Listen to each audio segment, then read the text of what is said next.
This WBTV high-definition program is sponsored by Time Warner Cable.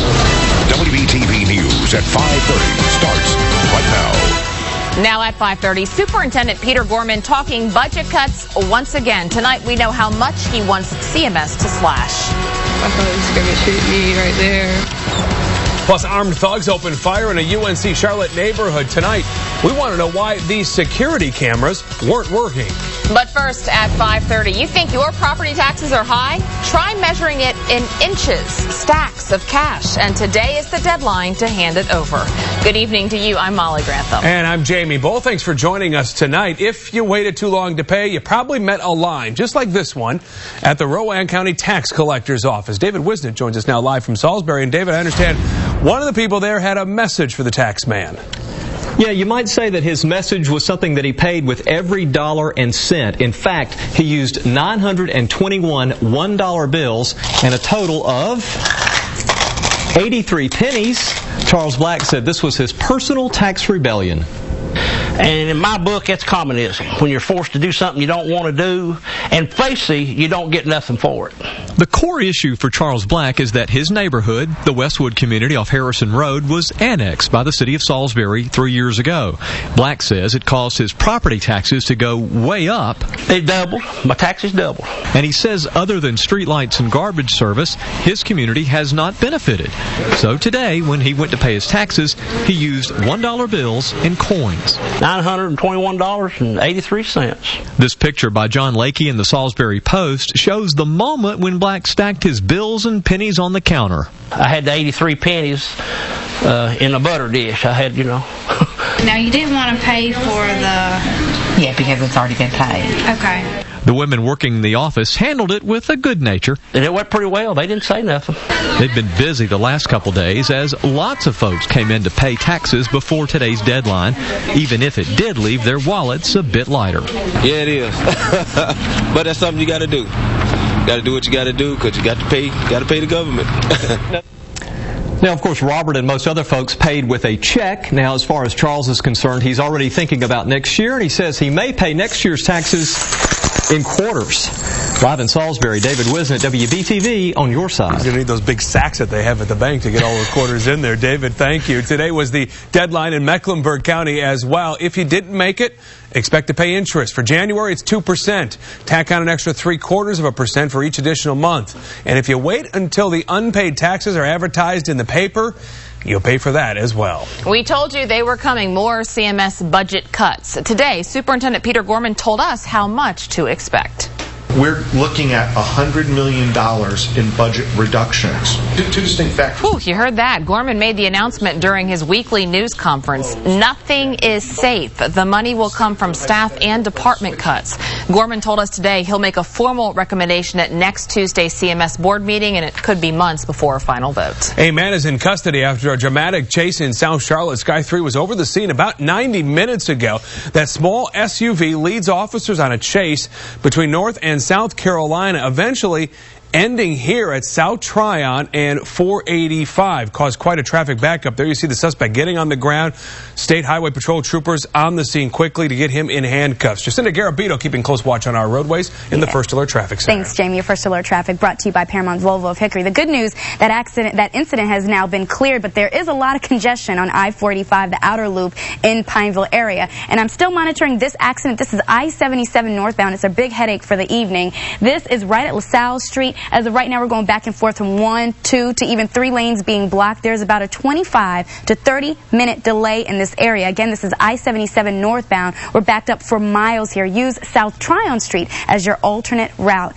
Yeah, look at all this. It just gets worse. This is I-77 at Moorhead due to the earlier accident. Back to the news desk. Okay, thanks, Jacinda. There's a chance of snow in the mountains tonight. Let's find out what's going on live from our HD Tower Cam. Nothing in Charlotte, but a few low clouds right now. Kelly Franson of the First Alert Weather Center with your forecast. Those clouds have been threatening all day long, and at times they're throwing out just a few spits of very light rain. It looks a little heavier on the radar here than it really is, but as far as snow is concerned, we've got some reports. In fact, we've been reporting snow across the border into Tennessee for a while. In North Carolina, Boone just started reporting snow a few minutes ago. So yes, we are already getting some snow for the mountains. No advisory, no watch, no warning up to the north. But as soon as you get down to Mitchell County and points south, then we go to a winter weather advisory. That's in effect through 6 a.m. Could see 2 to 3 inches of snow there. Other mountains likely to get 1 inch of snow. Parts of the foothills could get up to a ½ inch. And in Charlotte, we could see a few flakes overnight. Emphasis on few. In the meantime, we will watch for a few drops of rain over the next several hours. Back to you. All right, thank you, Kelly. We're tracking a crime alert tonight, just blocks from UNC Charlotte. Went to get in my car and I heard somebody running at me, and I turned around and looked like scared, and he had a gun to my head and he said, "Give me your purse." The quiet of an apartment complex shattered by gunshots early this morning. You see a bullet hole here in this SUV's door. 4 men jumped Kelly Rambo and a friend. The thugs opened fire, shooting her friend 4 times. It all happened right under these security cameras, but as it turns out, they're no help. They weren't working. And tonight, Kelly wants to know why. I don't know who to talk to. I'd like to know why they're there if they aren't going to be used. Now, the man who was shot should be okay. As for the suspects, if police have any leads, they're not sharing them with us right now. If you know anything about this crime, though, call Crime Stoppers. The number here is 704-334-1600. A house fire in Mint Hill caught on tape. A viewer was there when the flames started spreading and caught it all and sent us the video. Neighbors called firefighters. They were able to get it under control in about 15 minutes. Nobody was home at the time. Investigators say they're still not sure how it started, and luckily, no one was hurt. Almost a year ago, a big fire destroyed a popular Charlotte hangout known for its fish and chips. Big Ben's Pub in Myers Park, gone. But not forgotten. Tonight, it is rising from the ashes. This time in a new location. It was in Myers Park. It's now moved to South End. WBTV's Melissa Hankins live tonight at the new digs. So, Melissa, is business booming? You know what, Molly, the business I saw at lunch here today is a real testament to the popularity of this place because the owners haven't even done any advertising yet. The loyal customers of Big Ben have just been watching the progress on this place, and as soon as they opened their doors, they came running. For a little while there, it looked like their dream had gone up in flames. Husband and wife team Paula Casey and David Harris had brought an authentic British pub to Myers Park, but last year the whole thing was destroyed in a devastating fire. Big Ben's loyal customers were pretty devastated themselves. Went there often, watched the soccer football games on the telly. Plenty of people like Ed Young had a real passion for the place, and ultimately that's what gave Paula and her husband the inner strength and in some cases even the outer resources to reopen. One of our customers was an architect, another built the bar here. Now the kitchen is once again cranking out plenty of comfort food from across the pond. Welsh rarebit, fish and chips bearing a British flag. Excellent, excellent. The Scotch eggs are brilliant. We've had lots of our old customers come in, and they're all happy to see us back, and we're really happy to be back, believe me. Turns out they're even happier, actually, to be here in this brand new South End spot. They've picked a great location here in the South End. I think it would be even better than over on Providence Road. But not everything's new. Happily, the Queen survived the flames, and today she reigned over a booming lunch crowd approvingly. In England, the pub is the start and end of every social activity. And you can see why people really like it here. Now, a couple of events coming up that I want to share with you. There will be a grand opening party next week. And if you are going William and Kate crazy, like a lot of the country, this is the place to be. Watch for upcoming events revolving around the royal wedding. Live in South End tonight, I'm Melissa Hankins, WBTV, on your side. It looks like a really big space there, Melissa. Thank you. Big Ben's did have insurance, but it wasn't enough to pay all the costs of rebuilding, and that's why some of the regulars pitched in to help.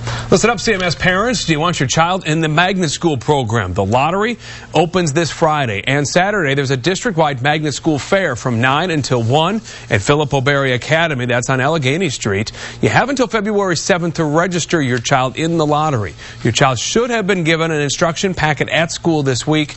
You can also apply on the CMS website. Insurance companies want to raise rates on some people in North Carolina. If you rent, renter's insurance could go up an average of 21%. Companies requested the hike this week. The state insurance commissioner has not said yet if he'll approve it. Coming up 2 years after crashing into the Hudson River, this U.S. Airways jet may finally arrive in Charlotte. And new at 6 o'clock. They say empty buildings attract crime. Well, Eastland Mall has been vacant for months. I'll share some surprising crime numbers coming up. But first, the job of the day. A company in Charlotte is looking for an experienced machinist. You must know how to read blueprints. The salary is negotiable. For more information, log on to WBTV.com.